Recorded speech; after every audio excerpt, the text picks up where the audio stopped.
Қазақстанда 1 қаңтардан бастап нелер болады? Сәлеметсіздер ме, қымбатты көрермен, біздің арнамызға қош келдіңіз.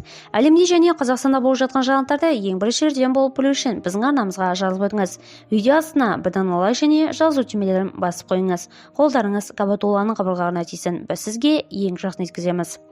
Қазақстанда 1 қаңтардан бастап кейбір әлеуметтік төлемдер мөлшері артады.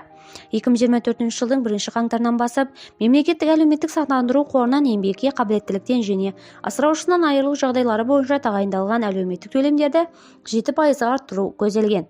2024 жылғы 1 қаңтардан бастап Қазақстанда еңбекке қабілеттіліктен айырылу және асыраушысынан айырылу жағдайлары бойынша әлеуметтік төлемдер мөлшері артады. Тиісті қаулыға Қазақстан Республикасы премьер-министрі Әлихан Смайылов қол қойды деп хабарлайды Айқын KZ. Атап айтқанда, құжатта 2024 жылдың 1 қаңтарынан бастап мемлекеттік әлеуметтік сақтандыру қорынан еңбекке қабілеттіліктен және асыраушысынан айырылу жағдайлары бойынша тағайындалған әлеуметтік төлемдерді 7% арттыру көзделген. Басқаларда тезірек хабардар болу үшін видеоролигімізді жақындарыңызға таратуды және лайк басуды ұмытпаңыз көрермен. Ең соңғы жаңалықтарды біріншілерден болып жеткізу үшін әрекеттеміз. Сіздер жұмысын жауапсыз қалдырмай, видео астына өз лайктарыңызды қалдыра кетсеңіздер, бізді бақылауды жалғастырыңыз.